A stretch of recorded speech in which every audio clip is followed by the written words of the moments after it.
Alright, good afternoon everybody, Colin here with TechOut. Today we're going to be doing some more Steam Deck mods, and this one we're actually going to be putting a PTM7950 thermal pad in here. So what that looks like is this right here. I got mine on eBay.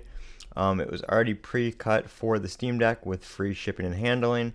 So that's what it looks like right there, a little blown up view, because in real life it's quite small. It's going to go on the APU of your Steam Deck, but that is what it looks like right here.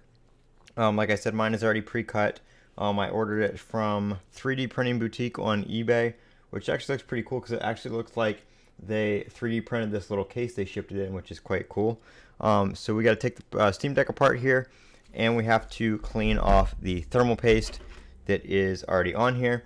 This is my JSOX backplate mod right here, or I don't really call it a mod, but backplate replacement right here. So we're going to go ahead and remove that from the Steam Deck and go ahead and take off the thermal paste. Now, if you saw my other video, I have replaced the thermal paste before, so I do have upgraded thermal paste on here, but I will be taking that off and trying out this little PTM7950 thermal pad. There have been some videos on these thermal pads on YouTube, on the Steam Deck and on other devices as well. And what these are it's called phase change material, and at about 45 degrees Celsius they change from this pad like material that they are now, like a solid, almost flexible material, and they turn into almost like a paste or liquid.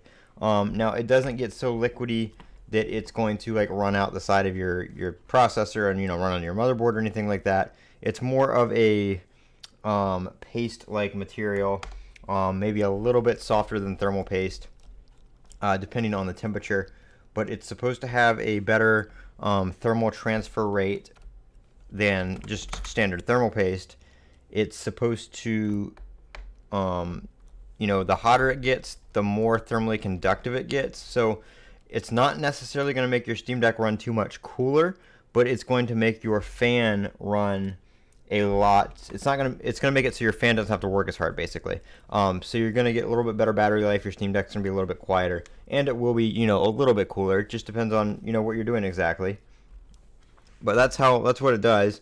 It's also not conductive, so you don't have to worry about it damaging any components on your Steam Deck. I'm trying to find my little pry tool, my good one that I used before. I don't know where it went. I guess we'll have to use these again. Actually, I think I put it over here.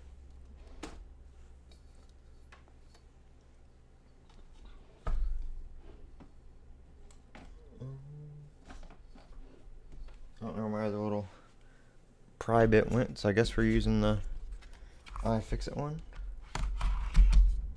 Maybe this JSOX plate will come off a little bit easier than the original.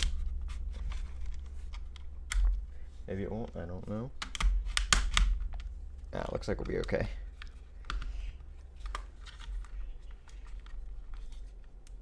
Always remember to remove your SD card before you go prying, if you have one. I haven't broken it yet, but I've come close. I've literally had that thing hold the back on. I'm like, why is this so stuck? And it was my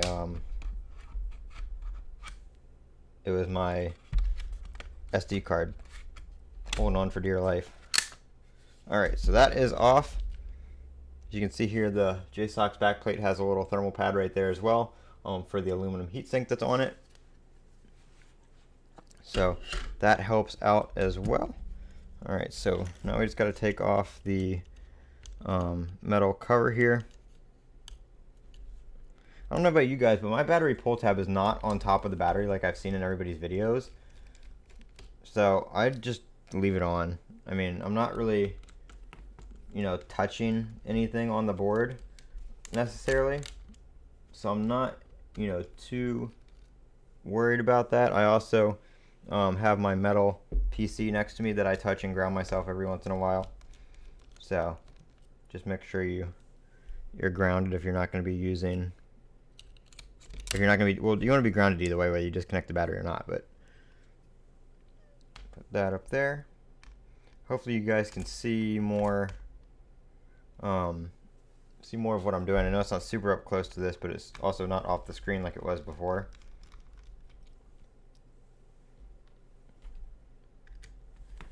All right, and this silver screw right here does not come out. It's just going to stop right there. And then just take your little sticker, kind of get that started. You don't want to rip that all up. You do want that there because it kind of helps direct the airflow. I usually just kind of start peeling mine up, and then I'll grab over here. And that way, once the sticker releases, you just go ahead and peel that out. And there is your heatsink with thermal paste on it. As you can see here, I probably could have used a little bit more thermal paste. There's not too much on the top and bottom, but we're going to be replacing that, so it's going to be all right. I've got a little bit of alcohol here and a Q-tip. So we're just going to take that and get all this nice and clean.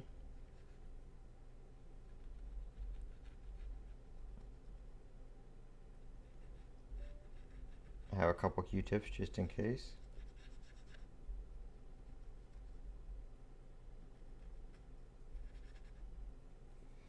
Alright, let's go to the back side.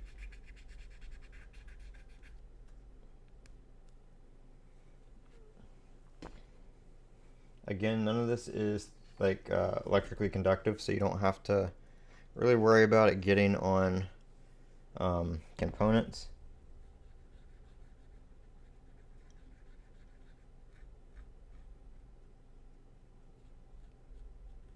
But I try to keep it as clean as possible.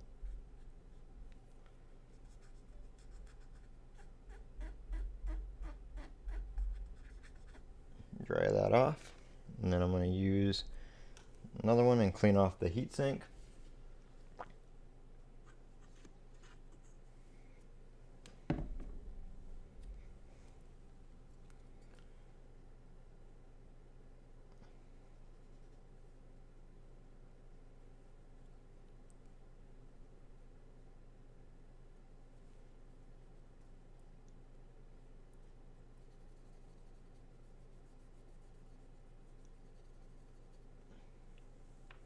Alright, and I've got one more. I just use that and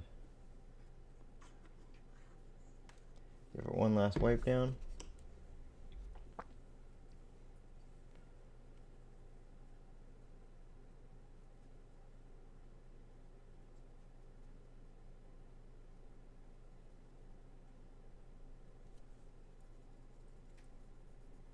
Alright, that's nice and clean. So this thing is super duper teeny tiny and extremely thin. So I'm going to try to zoom in a little bit. I also have to have the Steam Deck close enough to me so I can see it. It also has a like sticker protective thing over it. So I'm going to try and peel one side of that off.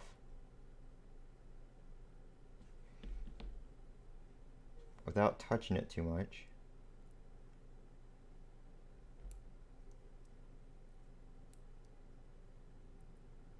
Or bending it.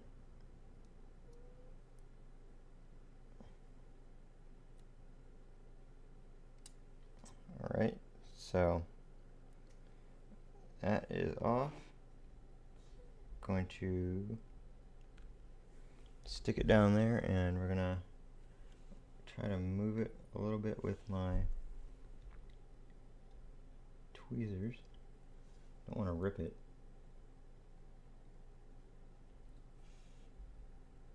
Alright, it looks like it's pretty centered on there.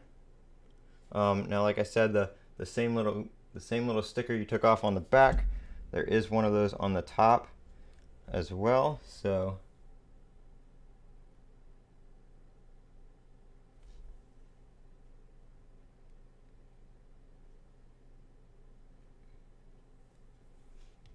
try to catch that with something and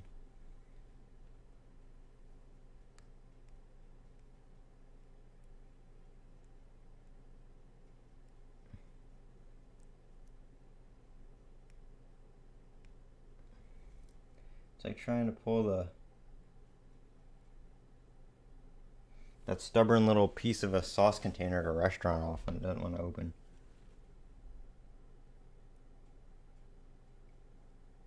I can hear it.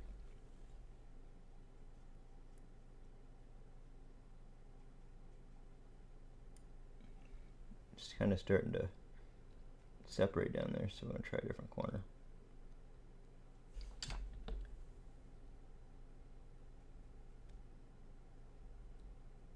Oop, there we go.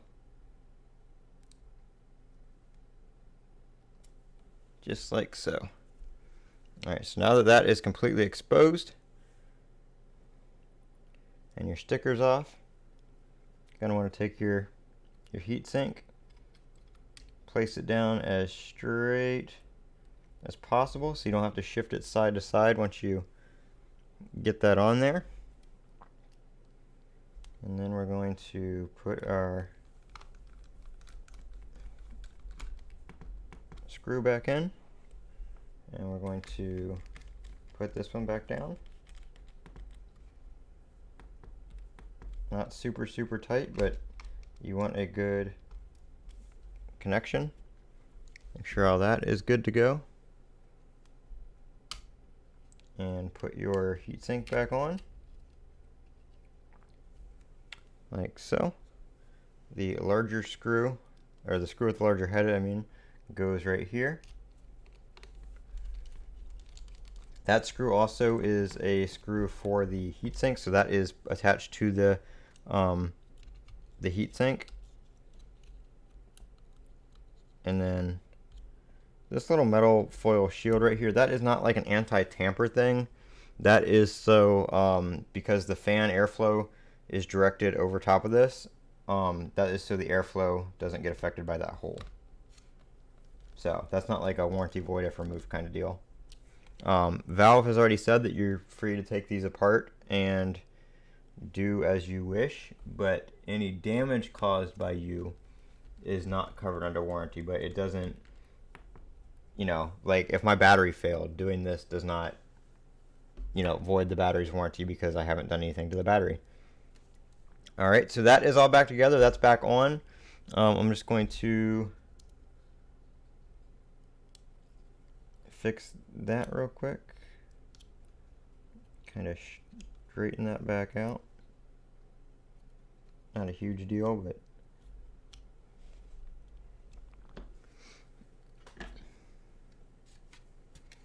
we do have this giant thermal pad that goes there now with this case, so going to snap our JSOX case back on.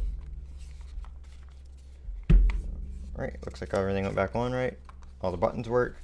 There is a little bit of gap on the JSOX case right here until you screw it down, so if you have that, don't be too concerned. This is your first time taking the Steam Deck apart. Remember, long screws go on the outside, if you didn't remember that when you took them out. I also go like 2 fingers tight. Don't keep going because the screws are self-tapping screws that just go into plastic in there, so you don't want to strip anything out. So I usually just go till it gets tight, and when I can't turn it with 2 fingers anymore without putting too much force on it, I stop. All you really want is the screws not to fall out. You know, the case snaps on as well, so you're not really too concerned about things just being loose or falling off.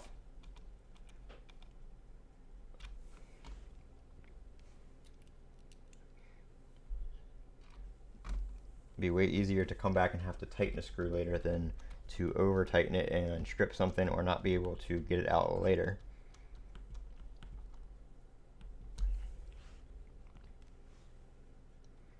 And also the testing on these thermal pads. So the more they change material and go back, solid to their liquid paste style, whatever they go to, they've tested it up to 1,000 times, and the thermal conductivity and performance actually gets a little bit better around the more you use it, up to a certain point, the performance gets a little bit better. I don't know at what point that it will wear out, but the testing that I've seen, around 1,000 cycles, the performance is actually slightly better than when it is new. So I know some thermal pastes have like a break-in period too. This is kind of the same way. So if your thermal's running a little bit hotter at first, keep an eye on things, but let it set in too, because you just put it on. It will work any air bubbles out as it changes states too. So just keep that in mind. I'm gonna go ahead and fire this thing up and see what kind of thermals we get. See, I didn't even turn my Steam Deck off. It was just sleeping, and we did all that, and we're just fine. All right, so we're gonna go over here to Steam Deck Tools. We're gonna show our fan information. So right now the desired RPM is 1500, which I think is the minimum. And we are running at 47 degrees, 45 degrees, 44 degrees, 45. Fans still desired 1500. So we're gonna launch up BeamNG just because that's what I've been playing the most. It's a pretty intensive game. It usually runs about 80 degrees with spikes up to 90 if I navigate through like menus and stuff like that. So we're going to go ahead and pop that open, and we'll go ahead and see what kind of thermals we get.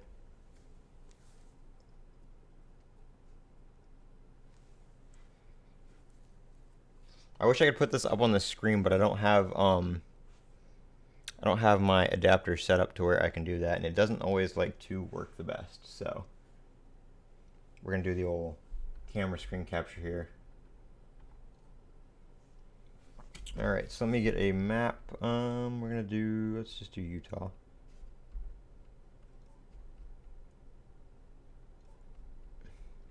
And right now we are at 1500 RPM, so we're still running at minimum.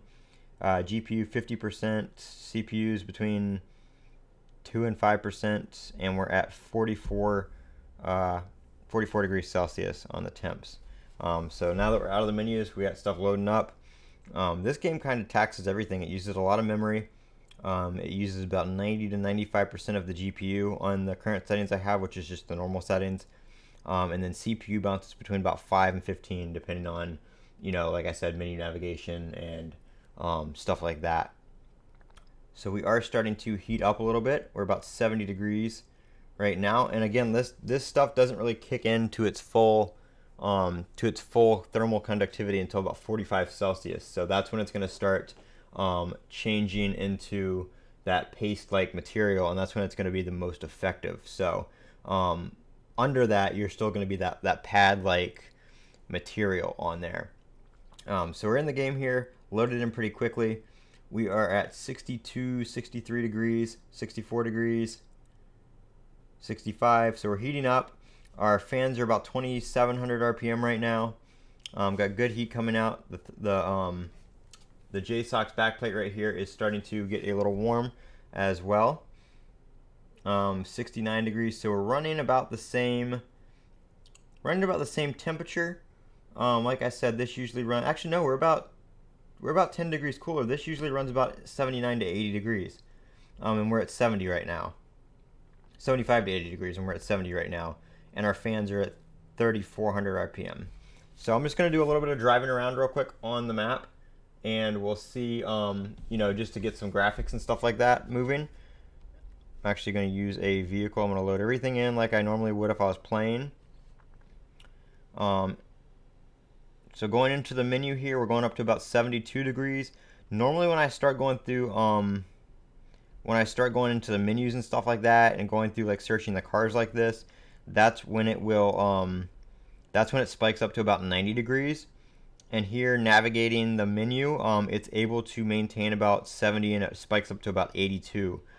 So right now, as we stand, we're running about 10 degrees cooler, maybe about 8 right now, degrees cooler. Everything is running very snappy, so it doesn't seem like we're having any kind of throttling or anything like that. Our CPU is at 12, 13, 14%, 16 watts. Our GPU is at 99% right now. We're pulling about 28.5 watts from the system total, and we're sitting at 72.6 degrees. So I'm going to go ahead and fire this truck up here and go drive around. We're doing 46 frames a second, which for my settings is good. Drops down to about 30 to 39 when we're actually moving around the map. Back up to 40. Fan speeds are still 3,700 RPM, bouncing to 38. Temps are at 73 degrees. Like I said, right now, it's going to heat up a little bit over after I play some more, but right now I would say I would be normally about 76, 78 degrees on the same gameplay. And we're still sitting about 74, so it is heating up a little bit. But hopefully here in a couple, in about an hour, it'll start steadying out and be able to maintain that temperature. GPU usage still about 95 to 98%, so we're pretty much full out on the GPU. It's able to maintain about 74.6 degrees, about 4,000 RPM on the fan. Got pretty good heat being pushed out. I'm going to drive to the end of this road, turn around, go back to where we started, and load up, pull up the menu again, and we'll see see if we spike up to 90 or not, because that's about what I've played before when we've done that. If we can keep that spike under 90, then I can say this is definitely working. Like I said, I just put it on. This is the first heat cycle it's had. It will get a little bit better over time after it cycles. It will also push any air bubbles out that were formed underneath it when it cycles. So I would say give it a few heat cycles and see what your temps are running at after that before you start making any major judgments on it. And again, I paid $10 for this on eBay with free shipping. Really great seller. I left a link down in the description. Looks like they do 3D printing stuff as well. I haven't looked at their store, but that's what they had on their, that's what their eBay username is 3D printing. 3D Print Boutique is the seller's name. And the little case that the pad came in looks like it was 3D printed, so it looks like they made that themselves, which is pretty cool. Right now we're sitting at 76 degrees, 4,200 RPM on the fan. Same GPU usage, everything's not really, usage isn't going down.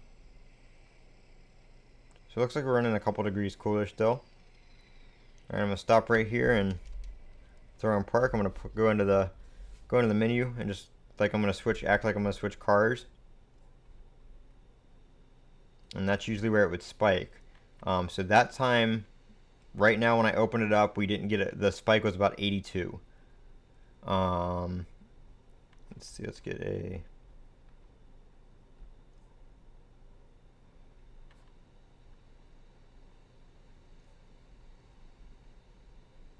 Yeah, so we're not spiking above really 80, 82, which, like I said, normally when I go into the menu, the spike is about 90.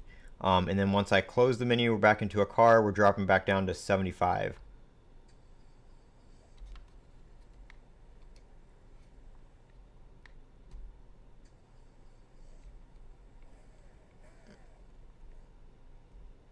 Okay, if I can drive the...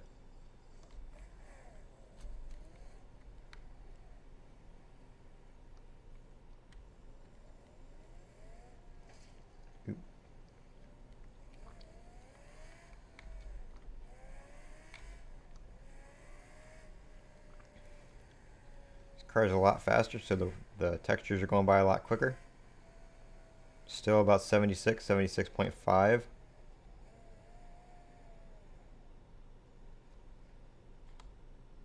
As I almost fall off the road.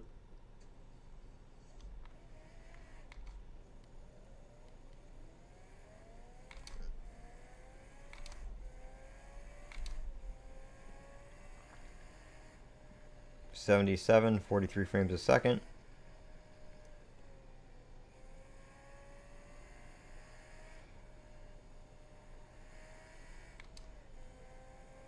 It's definitely able to maintain a cooler temperature longer.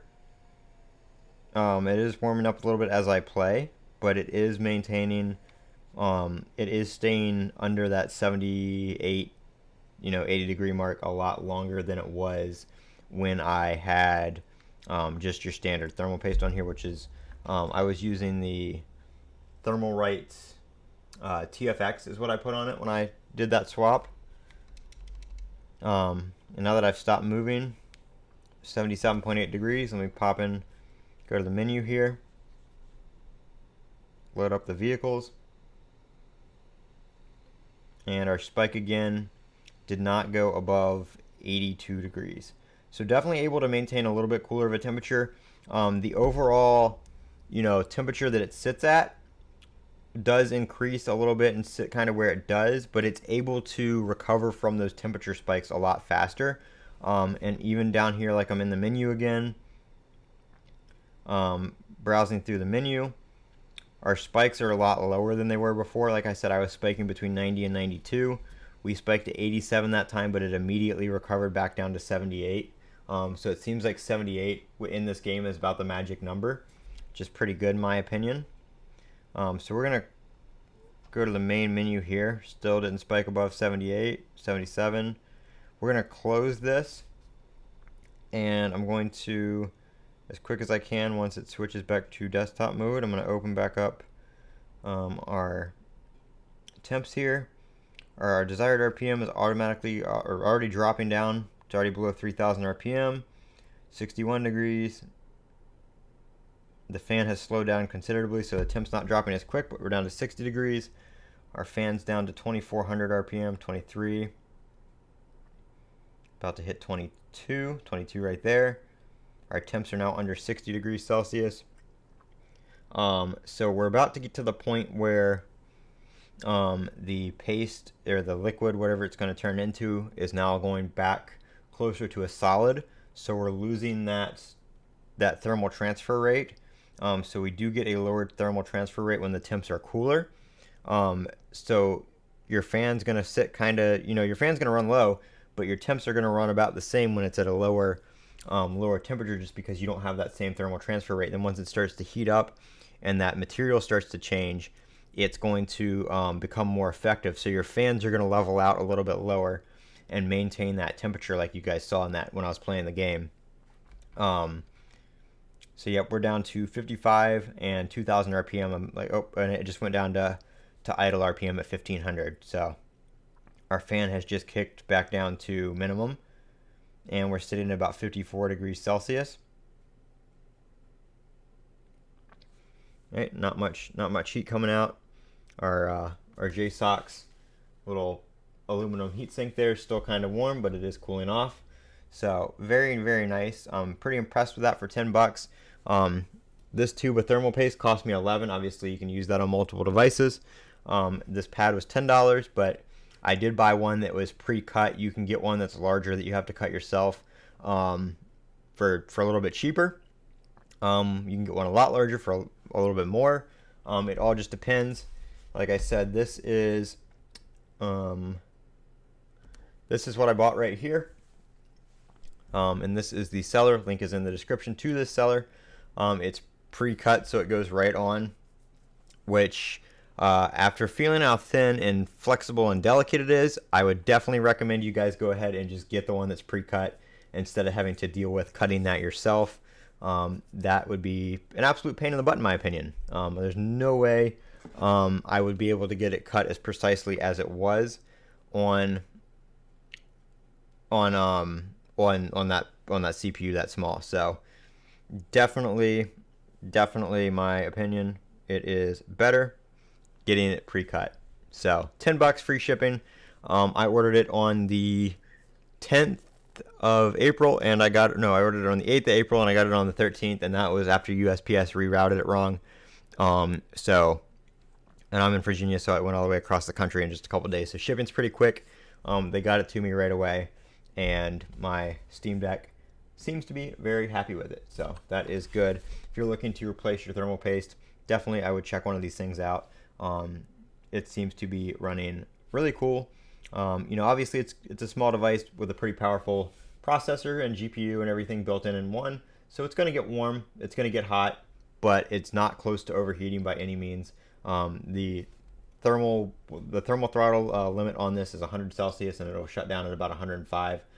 So running between 70, 75, 80, spiking to 90, no big deal. Running very, very well. Yes, Ace K in the comments. It does seem to help a little bit. And I don't know if you were here when I said it before, but the this material, I'll pull up the specs here so you guys can see it. The specs down here, here are the properties of it. This is a 13 millimeter by 13 millimeter sheet for the Steam Deck. Now, so right here, even the seller says same temps at much lower fan speed. So this doesn't make it run cooler, but it is more efficient at transferring the heat. So it allows the fan not to have to work as hard to cool it down. But that being said, on some games that aren't as intensive, it's going to maintain that cooler temperature longer because, again, the fan has more cooling power. And like I said, I don't know if you were here before, but there have been tests done on this on other devices, not necessarily just the Steam Deck, but using this on like computers and stuff like that as well, where the more heat cycles it has, like around 1,000, or approaching that, that was what they tested it up to. This brand is Honeywell, so Honeywell, they make a bunch of different stuff, thermostats, electronics, medical stuff, all kinds of stuff. But the testing that they did, they tested it up to 1,000 heat cycles, and that was up to a certain temperature and back down to a certain temperature. I don't remember exactly what it was, but when they stopped testing at 1,000, the efficiency was a little bit greater than it was when it was new. So obviously it's probably going to wear out at some point, but it does have that peak where it's going to be, it's less efficient when you first put it on. It's going to increase, and the more heat cycles it has, and then it will start to degrade over time. Again, over time, and as in what? Years, a million cycles, who knows? I don't know. They didn't test it that far. I didn't see testing that went that far. But like I said, it's $10. So if it lasts you 6 months, a year, whatever, and keeps your Steam Deck running a little bit cooler, running a little bit more efficient, in my opinion, if I have to replace this every year, for the few years that you'd have a single Steam Deck, in my opinion, that is going to be definitely worth it. So it was very easy to put on. I do recommend you have, if you're going to be working on your Steam Deck at all, you have some of these iFixit kits. I have the ProTech toolkit, so I have the tweezers and I have the drivers and everything like that. You can open your Steam Deck and do all this with just a standard number 0 Phillips head. So there are no specialty screws or crazy, weird screws in here, or weird sizes. I use the little iFixit picks for separating the back plate. When I installed the JSOX plate, it did come with a little opening tool that was a little bit better, and the ProTech toolkit has those as well. I just don't know where mine grew legs and ran off to. But this thing right here was definitely handy for handling the small little thermal pad and placing it down and being able to hold it still while I kind of got it to stick to the CPU. It is slightly sticky. It's like almost like a rubbery silicone-ish material.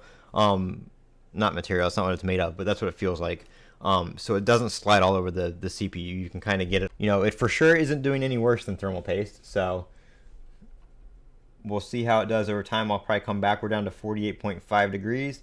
My Steam Deck's just been sitting there on the desktop. I am running Windows 11, by the way. I'm not running SteamOS, so all the games that I'm testing this on are running on Windows 11. So there's that. The back's pretty much cooled down now. I can comfortably put my hand on it. But JSOX backplate with the thermal, with that thermal pad and heatsink right there. Definitely some great improvements there. That cooled it down by a couple of degrees. It definitely dumps a lot of that heat from your chips that are connected by the thermal pads to that aluminum or the metal heatsink under here that runs along right here. So that's great. And then your fan right here, of course, pulls air in and over. and exhaust over your heatsink that's right here from your CPU with your heat pipe. So for 10 bucks, I'd recommend you guys go ahead and check one of these out.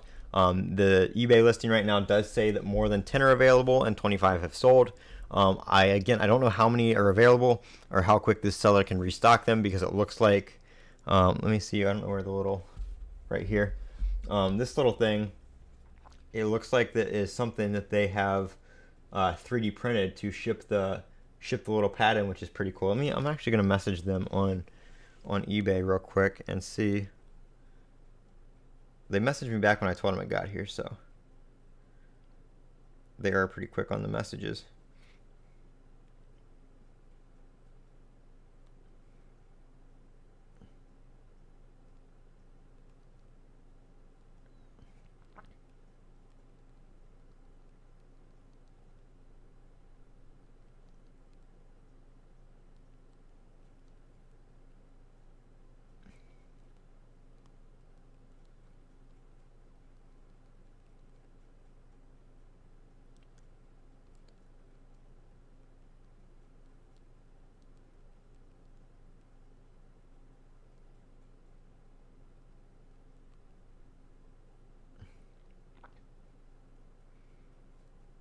All right, yep. So they're very responsive on the messages. They were very helpful with the when USPS rerouted it yesterday, because for whatever reason, eBay thought that it was delivered, and I got a delivered notification, and I checked, and it was in a city hours away from here. So very responsive on that. They messaged me back within 10 minutes, and they let me know that they were watching the tracking as well to make sure I got it. And I just asked them if they 3D printed that case, and I let them know that I was live streaming the install of it, and that I linked their listing on the video. So if you guys want to check one of these out, 10 bucks free shipping. This is in the US, obviously. You can probably get one outside the US with eBay. I don't know if they do international shipping or not. I guess I could look at the listing. Yep, they have pretty much everywhere listed for shipping. USPS first class. They might have international eBay shipping. I don't know how that works. I've never ordered anything on eBay internationally. But definitely check this seller out. They were very, very responsive. They got it to me quick, and they answered any questions I had within minutes. Put that back up on the screen real quick so you guys can see it.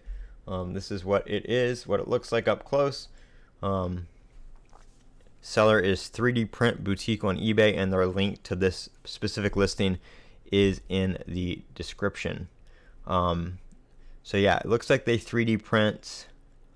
They've got a bunch of different 3D printed stuff. They've actually got a Steam Deck stand, Vive Pro Bass Mod, hidden desk, headphone mount. Looks like a 3D printed adapter for a fan.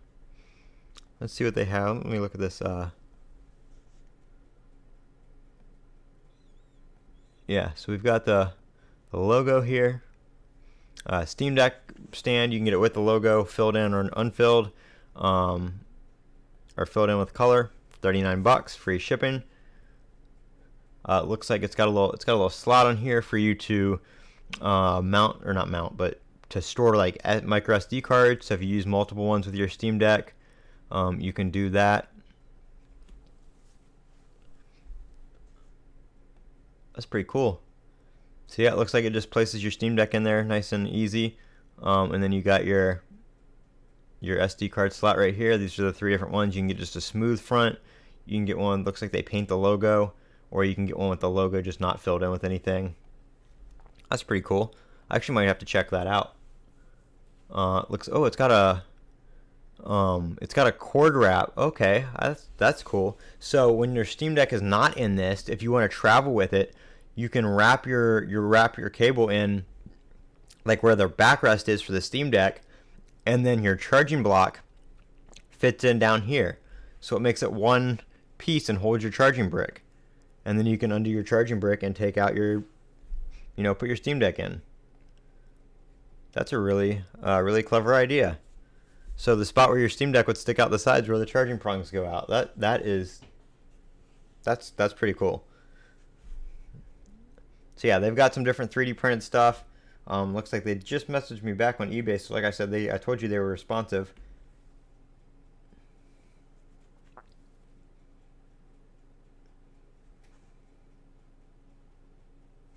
Yep. So here's what they said. They turn the camera back on. They originally shipped them out in cardboard, but somebody's got squished, and they so they decided to start 3D printing the little cases for them to put them in, and they just tape those down. So that's what they come in right there. Right there. So, you know, while they don't make the thermal pad themselves, they buy those and cut those. You know, they are putting in the effort to 3D print these little cases and package them up and ship them to you guys. So support small sellers like that they're making their own little thing and, you know, actually, you know, making something here in the USA. Like I said, well, the thermal pad they buy in bulk and cut it out. They are, you know, making these little things to ship them to you guys in right there, probably at home. And they're also making these other things like this Steam Deck case, all that kind of stuff.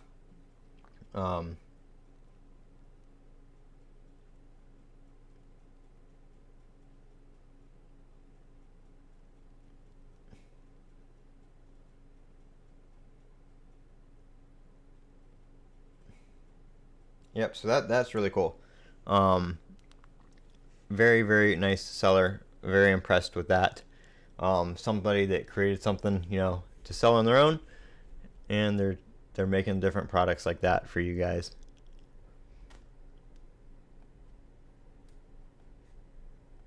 Go back here and see, check out some of the other items they've got. They've even got a D-lid tool for Ivy Bridge CPUs. It looks like just random little things that people have, you know, those random little tools that people have needed over time, like BMW pillar clips, Vive mounting brackets, Asus ROG Swift PG279Q monitor power supply mount, Valve index mounting bracket for the ceiling or wall, Coffee Lake, Cabby Lake, Skylake, Devil's Canyon, and Haswell CPU delidding tool. All stuff that they've just found that people are looking for, and they're 3D printing it. And then, you know, they got into the Steam Deck thing, saw people wanted these thermal pads, so you can't buy these thermal pads retail. Like Honeywell doesn't sell these to just average consumers retail. You have to buy them in bulk. So that's probably what this person does. They buy them in bulk. They cut them down to the 13 by 13 needed for the Steam Deck specifically, and then they 3D print these little cases like I showed you guys, and they sell them. That's pretty cool. So like I said, I did some testing on here. I'll come back with a video, probably like a full, just, you know, regular review video, and show you guys how it performs later on, and just do like a little follow-up, just because the live streams aren't always as popular as the regular videos, and they don't seem to be found as well in the YouTube algorithm. So if you're watching this now or recorded, please click that thumbs up button so people can see this video. They can see this awesome seller where they can purchase one of these, and they can see how to install it when they get it. I'm Colin with Tech Out. We're going to go ahead and end the stream here. But as always, don't forget to comment, rate, and subscribe, and have a great day.